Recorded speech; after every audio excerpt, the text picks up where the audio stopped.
Mesdames et messieurs, bonjour et bienvenue sur votre télévision nationale. Nous vous proposons la lecture d'un communiqué du vice-président de la transition, une déclaration lue ici par le commandant Baba Cissé, il est conseiller spécial du vice-président de la transition. Suivons. Communiqué du vice-président de la transition. Suite à une crise de plusieurs mois au plan national, prenant en compte des grèves et manifestations de divers acteurs sociaux et politiques, le gouvernement dirigé par M. Mokhtar Ouane s'est montré incapable de constituer un interlocuteur fiable, susceptible de mobiliser la confiance des partenaires sociaux. Dans la foulée et de façon unilatérale, le président de la transition a accepté la démission du gouvernement et reconduit aussitôt le Premier ministre avec pour mandat d'aller à la formation d'un nouveau gouvernement. La conséquence a été une consternation générale marquée par la persistance des grèves de l'Union nationale des travailleurs du Mali, UNTM, dont l'issue est finalement une grève illimitée.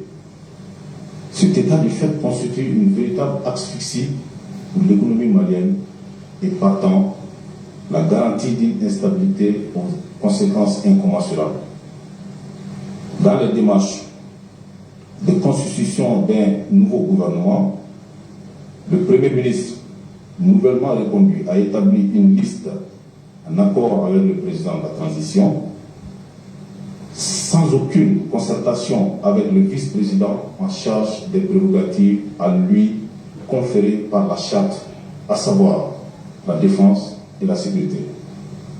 Une telle démarche témoigne d'une volonté manifeste du président de la transition et du Premier ministre d'aller vers une violation de la charte de transition, contrairement au serment prêté lors de son investiture le 25 septembre 2020, d'où une intention avérée de sabotage de la transition. Nonobstant les interpellations et négociations diverses engagées par le vice-président auprès des chefs d'État de la sous-région et de certaines chancelleries présentes au Mali, en vue d'amener le président de la transition et le Premier ministre à respecter les prescriptions de la charte de transition, ceux-ci sont malheureusement restés persistants dans leur posture.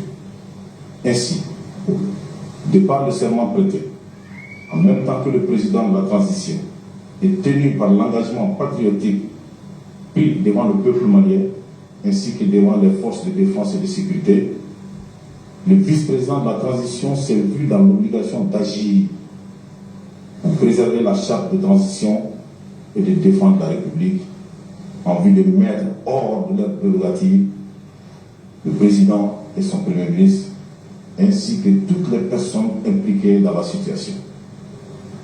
En cette circonstance, le vice-président de la transition invite les populations à vaquer librement à leurs occupations et les rassure de l'engagement indéfectible des forces de défense et de sécurité à préserver l'intérêt supérieur du peuple malien, conformément à l'esprit et à la lettre de la charte de transition.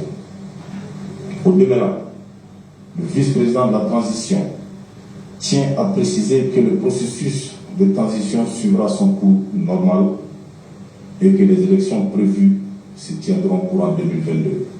Je vous remercie. Frère Bamako, le 25 mai 2021. C'était là donc le commandant Baba Cissé, il est conseiller spécial du vice-président de la transition. C'est tout donc pour